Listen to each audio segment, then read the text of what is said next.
Assalamualaikum warahmatullahi wabarakatuh.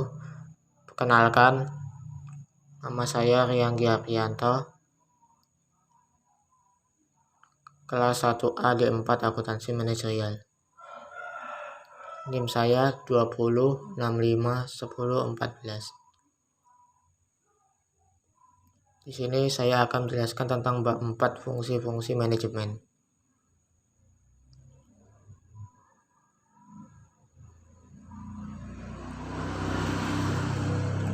Fungsi-fungsi yang dilaksanakan manajer. Fungsi-fungsi manajer menurut Henry Fayol yang menyatakan bahwa perencanaan, pengorganisasian, koordinasian, pemberian perintah, dan pengawasan adalah fungsi-fungsi utama. Beberapa pendapat para ahli manajemen tentang fungsi-fungsi manajemen. Menurut Henry Fayol, yaitu planning, organizing, commanding, coordinating, controlling.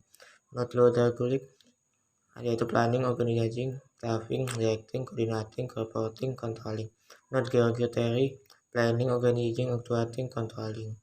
Menurut Ernest Dell, planning, organizing, staffing, directing, innovating, representing, controlling. Menurut Cohn and O'Donnell, planning, organizing, staffing, directing, dan controlling. Menurut Eiling, planning, organizing, directing, coordinating, controlling. Menurut William Neyman, planning, organizing, assembling. Fungsi manajemen menurut ahli, yaitu forecasting, planning termasuk budgeting, organizing, staffing atau assembling, directing atau commanding, leading, coordinating, motivating, controlling, dan reporting. Jadi dapat disimpulkan terdapat beberapa kesamaan tercermin pada fungsi-fungsi planning, organizing, dan controlling. Sedangkan fungsi-fungsi lainnya merupakan cara penyebutan yang berbeda, mengandung arti yang sama. Perencanaan, planning. Rencana dibutuhkan organisasi untuk menetapkan tujuan-tujuan dan menetapkan prosedur terbaik untuk pencapaian tujuan perusahaan.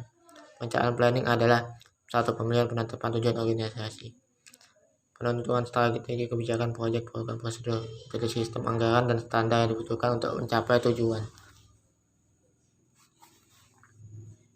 Pengorganisasian, organizing adalah satu penentuan sumber-sumber daya dan kegiatan yang dibutuhkan untuk mencapai tujuan-tujuan organisasi.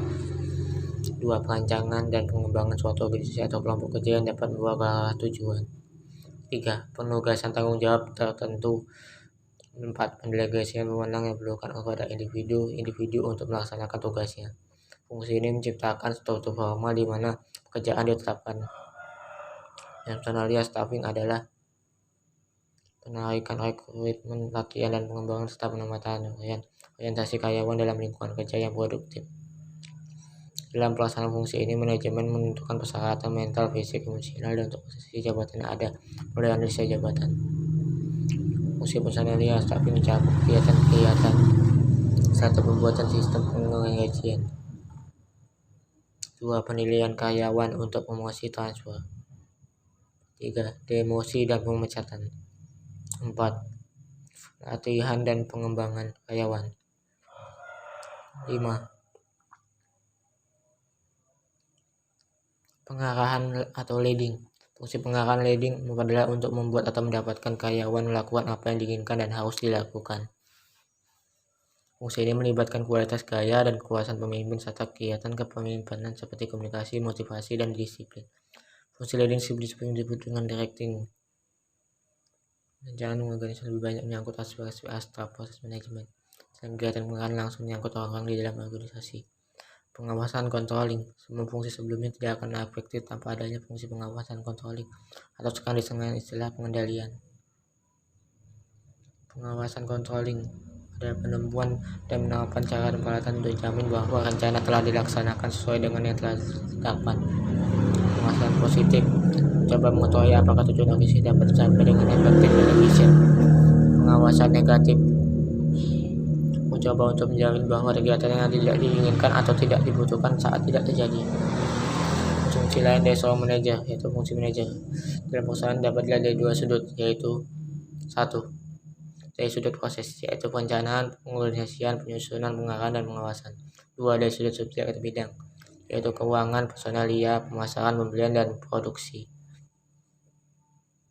Fungsi manajer kedua perusahaan ada 3 jenis, yaitu 1. Mewakili perusahaan di bidang pengadilan. 2. Mengambil kegiatan sebagai warga negara biasa.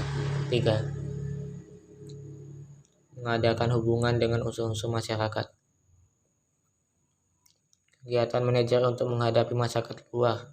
1. Mengadakan pengumuman. 2. Menyelenggarakan konferensi pers dan pertemuan. 3. Menyelenggarakan pameran. 4. Mengatur siaran melalui radio. 5. Mengadakan kontak dengan unsur pemerintah dan masyarakat. 6. Membuat analisa dan pendapat umum. 7.